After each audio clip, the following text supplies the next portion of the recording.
आदाब नाजरीन, मैं हिमायतुल्लाह HM न्यूज़ ज़हीराबाद में आपका इस्तकबाल है। तेलंगाना भर में बिजली मुलाजिमीन की गैर मानी मुद्दत की हड़ताल का आगाज़। ज़हीराबाद में भी मुलाजिमीन हड़ताल पर बैठ गए। पूरे तेलंगाना में जारी बिजली मुलाजिमीन की गैर मानी मुद्दत की हड़ताल के सिलसिले में ज़हीराबाद में भी एहतजाज शुरू हो गया है।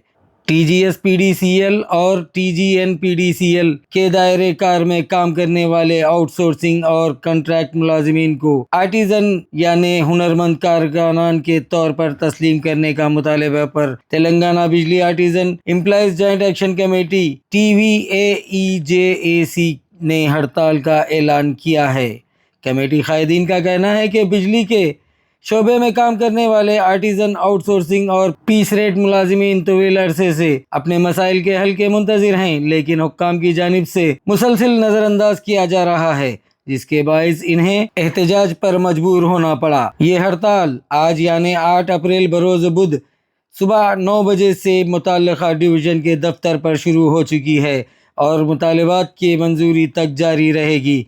कमेटी ने तमाम बिजली मुलाजिमीन से अपील की है कि वो इस एहतजाज में भरपूर शिरकत करें और अपनी एकजहती का मुजाहरा करते हुए इस तहरीक को कामयाब बनाएं।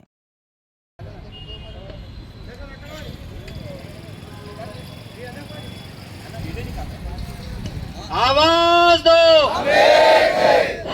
आवाज दो, आवाज दो, కార్మికుల ఐక్యత, కార్మికుల ఐక్యత, కార్మికుల ఐక్యత, ఆర్టిజన్ వద్దురా, ఆర్టిజన్ వద్దురా। आदाब नाजरीन, मैं हिमायतुल्लाह HM न्यूज़ ज़हीराबाद में आपका इस्तकबाल है। ज़हीराबाद इलेक्ट्रिसिटी डिपार्टमेंट में आज तेलंगाना विद्युत artisan employees joint action committee की जानिब से स्ट्राइक किया जा रहा है। आइए उनके मसाइल क्या है मालूम करते हैं। నమస్తే అండి, నా పేరు జైపాల్ అంటారు. నేను 33 kV సబ్స్టేషన్ ఆపరేటర్ను. నేను గత 22 సంవత్సరాల నుండి పనిచేస్తున్న ఈ సంస్థలో. అంటే మా బాధ ఏంటంటే ఒకే సంస్థ ఒకే రూల్లోనే ఉండాలి. ఒక సంస్థలో 2 రూళ్ళు ఉన్నాయి. ఈ లైన్మెన్లకు, జూనియర్ లైన్మెన్లకు, అసిస్టెంట్ లైన్మెన్లకు ఒక రూల్ ఉంది. మేము ఆర్టిజన్ అని పేరు పెట్టుకున్నప్పుడు మాకు ఒక రూల్ ఉంది. ఈ 2 రూళ్ళు తీసేసి మా అందరికీ ఒకటే రూల్ పెట్టాలని మాకు ఒక ప్రధాన డిమాండ్. తర్వాత మాకు ఓఎన్ఎం స్టాఫ్కి ఒక రూల్ ఉంది, మాకు మెడికల్ లోపల మాకు ఒక రూల్ ఉంది. ఈ రూల్ తీసేసి అందరిది ఒకటే సంస్థ, అందరికి ఒకటే రూల్ అని చెప్పి ప్రధానంగా మేము ఈ డిమాండ్ చేస్తున్నాం. ఇంతకుముందు గత సంవత్సరం నుండి మేము ధర్నాలు చేసినాం. డిప్యూటీ సీఎం కానీ, విద్యుత్ శాఖ మంత్రికి కానీ, ప్రభుత్వానికి కానీ, యాజమాన్యం కానీ రకరకాలుగా మేము మెమోరాండం ఇచ్చినాం. స్పందించలేదు. స్పందించకపోయేసరికి మాకు విసుగు చెంది మేము నిన్న NPDCL వరంగల్లో 15,000 మందితోని భారీ నిరసన తెలిపినాం. అందుకు యాజమాన్యం స్పందించలేదు. వెంటనే యాజమాన్యం స్పందించి మాతో చర్చలు జరిపి ఈ సమస్యను సానుకూలంగా పరిష్కరించాలని మా ప్రధాన డిమాండ్. అయితే ఒకవేళ సమస్యను పరిష్కరించకపోతే తెలంగాణ రాష్ట్రము అంధకారం అవుతుంది. అంధకారం అయితే దానికి ప్రభుత్వానికి చెడ్డ పేరు వస్తుంది. మాకు ప్రభుత్వం మీద నమ్మకం ఉంది. ఏమని అంటే ఖచ్చితంగా మాకు న్యాయం చేస్తుందని మాకు నమ్మకం ఉంది. మరి ఎందుకు నిర్లక్ష్యం చేస్తున్నారో మేము ప్రధాన డిమాండు యాజమాన్యం స్పందించి మాతో చర్చలు జరిపి మా యొక్క చిన్న సమస్యలను పరిష్కరించి మాకు న్యాయం చేయాలని మేము కోరుతున్నాం. అంటే ఈ ప్రొటెస్ట్ మీరు ఎప్పటి వరకు సాగిస్తారు? ఈ ప్రభుత్వం కానీ యాజమాన్యం కానీ స్పందించని రోజులు మేము ఇలాగే నిరసన తెలుపుతాం. ఒకవేళ సమయం వస్తే అమర నిరాదీక్ష చేయడానికి రెడీ ఉన్నాము. మా ప్రాణాలను లెక్క చేయకుండా కూడా మేము ప్రభుత్వానికి వ్యతిరేకంగా పోరాటం చేయాలి. నా పేరు జి రాజప్ప. నేను జరాసంగం ఎస్ఎస్లో సబ్స్టేషన్ ఆపరేటర్గా పనిచేస్తున్నా, జైరాబాద్ డివిజన్. మేము మా కోరికలేమి కొత్తగా ఏం లేవు, గొంతెమ్మ కోరికలేం కాదు. ప్రభుత్వాలు మాకు, మేము ఒక్కొక్కళ్ళము దాదాపు 25, 26, 30 సంవత్సరాలు చేసిన మిత్రులు కూడా మా వాళ్ళు ఉన్నారు. వాళ్ళందరినీ 2017లో ఏం చేశారంటే ఆర్టిజన్లుగా మీకు అందరికీ ఆర్టిజన్లా గుర్తించి సంస్థలో మీకు విలీనం చేసుకుంటామని చెప్పి మాకు 2017లో ఆర్డర్స్ ఇచ్చారు. ఆర్డర్స్ ఇచ్చిన ఒక 2 రోజుల తర్వాత వెంటనే వాటి మీద నిరుద్యోగులు కేసేసిర్రు అని చెప్పి మాకు మళ్ళీ ఆర్డర్ అని చెప్పి ఇంకో ఆర్డర్ ఇచ్చారు.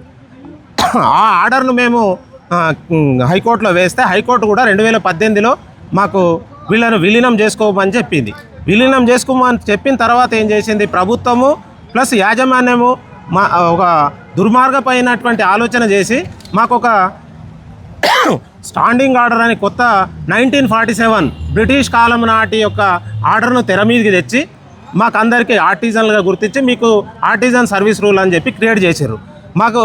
మేమే కొత్తగా ఏం అడిగేదేం లేదు. మాకు కూడా మేము చేసే పని రెగ్యులర్ ఉద్యోగులు ఎవరైతే ఏపీఎస్సీబీ సర్వీస్ రూల్స్లో ఎవరైతే ఉద్యోగులు ఉన్నారో వాళ్ళు చేసే పనే మేము చేస్తున్నాం.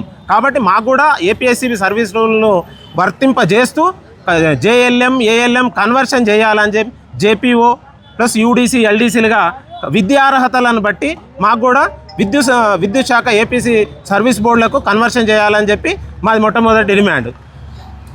అలాగే వాళ్ళ రెగ్యులర్ ఇప్పుడు మీరు అనొచ్చు, టీవీ వాళ్ళు కూడా మీడియా మిత్రులు అందరూ కూడా అనొచ్చు, అందరు మీరు రెగ్యులర్ ఇది ఎలక్ట్రిసిటీ డిపార్ట్మెంటే కదా బై, మీరు వాళ్ళు ఏపీ సర్వీస్ రూల్స్ అంటారు, మీరేం ఆర్టిజన్ రూల్ అంటున్నారు కదా. ఇక్కడనే ఉన్నా సార్ కన్ఫ్యూజన్. మేనేజ్మెంట్ తెలివిగా ఆలోచించింది ఇక్కడనే.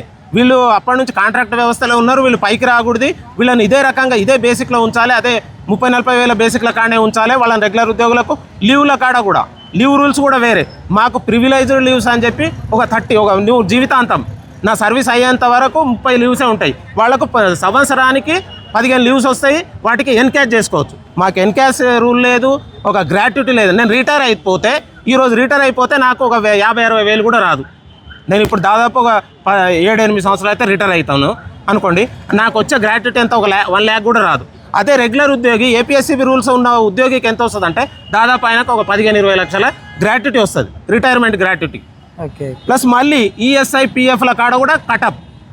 నాకు ఇప్పుడు నా బేసిక్ 29,000 ఉందనుకోండి, 29 ఇప్పుడు రెగ్యులర్ ఉద్యోగికి వాళ్ళ బేసిక్ ప్లస్ డిఏ మీద వాళ్ళ ఈపీఎఫ్ కట్ అవుతుంది.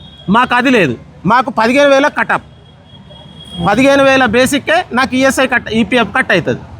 ఇక నా లైఫ్ అంతా ఇదే అనమాట, ఎక్కువ కట్ కాదు, ఇక అంతే కట్ అవుతుంది. ఇక అంటే ఇప్పుడు మీ డిమాండ్స్ ఏమేమి ఉన్నాయి గవర్నమెంట్ నుంచి? గవర్నమెంట్ నుంచి మాది కొత్త రూల్ ఏం లేదు సార్. మేము కేసీఆర్ ప్రభుత్వం మాకు అసెంబ్లీలో కూడా చెప్పింది, గవర్నర్ గారి ప్రసంగంలో కూడా మీకు రెగ్యులర్ చేసామని చెప్పారు. వాళ్ళు చేయలేదు, పూర్తి స్థాయిలో రెగ్యులర్ చేయలేదు. కాబట్టి మేము ఇప్పుడు ఏం డిమాండ్ చేస్తున్నాం, ఈ ప్రభుత్వం ఇప్పుడు మన ప్రజాపాలన ప్రభుత్వం అని చెప్పుకుంటున్నాం, మేము మా ప్రభుత్వం అని చెప్పేది మేము గెలిపించుకున్న ప్రభుత్వం కూడా మాకు 3 సంవత్సరాల నుంచి ఇప్పుడు బట్టి విక్రమార్క ఉప ముఖ్యమంత్రి గారు రేవంత్ రెడ్డి గారు కూడా వాళ్ళ యొక్క పాదయాత్రలల్లో మీకు ఆ ప్రభుత్వం ఏమీ రెగ్యులర్ చేయలేదు, మేము వచ్చి మా ప్రభుత్వం వచ్చిందంటే మీకు ఖచ్చితంగా రెగ్యులర్ చేస్తాము, మీకు ఏపీఎస్సీబీ సర్వీస్ రూల్స్ ఇప్పిస్తాము, మీకు జేఎల్ఎం ఏఎల్ఎంలుగా కన్వర్షన్ చేస్తామని చెప్పి పాదయాత్రలో చెప్పారు. కాబట్టి అదే డిమాండ్ను మేము అడుగుతున్నాం సార్, వేరే డిమాండ్స్ ఏం లేవు. అలాగే ఇంకా అన్మ్యాన్డ్ మా దగ్గర ఇంకా కొందరు మిగిలిపోయిన ఉద్యోగులు ఉన్నారు, అన్ని అర్హతలు ఉండి 2017 ఆర్టిజన్లు కాకుండా కొందరు మిగిలిపోయారు, వాళ్ళను ఆర్టిజన్లు చేయాలని డిమాండ్ చేస్తున్నాం. అలాగే పీస్ రేట్ కార్మికులు మా డిపార్ట్మెంట్లో ఎట్లుందంటే సార్, డిపార్ట్మెంట్ విభజించు పాలించు, ఒక్కొక్కరిని విభజిస్తారనమాట. పీస్ రేట్ కార్మికులు ఒక పని చేస్తే ఈ పీస్ కింద పని, ఆ పీస్ రేట్ కార్మికులు ఇంకా చాలామంది ఉన్నారు. మీటర్ రీడర్లు అని ఒక బిల్లు కొడితే వాళ్ళకు ఒక ₹1.40 ఒక 1 మీటర్ का బిల్ నికాలేతో ఉनको ₹1.40 బంకో దేతే. ఇటువంటి రూల్స్ కాకుండా అందరినీ కూడా వాళ్ళను కూడా 30 రోజులు పని దినాలు కల్పించి వాళ్ళకు కూడా మినిమం వేజెస్ ప్రజెంట్ ఏ అయితే మినిమం వేజెస్ ఉన్నాయో వాటికి అనుగుణంగా వాళ్ళకు మినిమం వేజెస్ జీవో నంబర్ 11 ప్రకారంగా వాళ్ళకు కూడా మీటర్ రీడర్లకు కూడా కనీస వేతనాలు ఇవ్వాలి. ఎస్పీఎం అని ఉంటుంది మా దగ్గర, మీటర్ ఎస్పీఎం ట్రాన్స్ఫార్మర్ రిపేర్ చేస్తారు, అందులో కూడా కొంత 10-15 మంది కాంట్రాక్ట్ ఉద్యోగులు చేస్తారు. వాళ్ళకైతే ఇక లేదు, ఏదైనా ఒక ట్రాన్స్ఫార్మర్ పని చేస్తే నీకు ఇంత అని చెప్పి పీస్ వర్క్, ఈ పీస్ రేట్ ఉంటుంది. వాళ్ళను కూడా సంస్థల మిగిలిపోయిన 6,500 మంది మా ఆర్టిజన్లనే కాకుండా మిగిలిపోయిన 6,500 మందిని కూడా విద్యుత్ సంస్థలో విలీనం చేసుకొని ఒకటే సంస్థ ఒకటే రూలుగా కావాలని మేము కోరుకుంటున్నాం సార్. ప్రధాన ముఖ్యమైన డిమాండ్ విద్యార్హతలను బట్టి కన్వర్షన్ చేయాలి, ఏపీఎస్సీ రూల్ ఏదైతుందో అది మాకు అడాప్ట్ చేయాలని మా demand sir.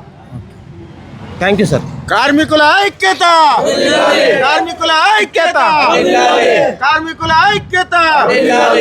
APSCB service rules ను వెంటనే, ఏపీఎస్సీబీ సర్వీస్ రూల్స్ ను వెంటనే మిగిలిపోయిన 136 మంది మిత్రులను ఆర్టిజన్లుగా గుర్తించాలి. కార్మికుల ఐక్యత, కార్మికుల ఐక్యత, ఆర్టిజన్ కార్మికుల ఐక్యత.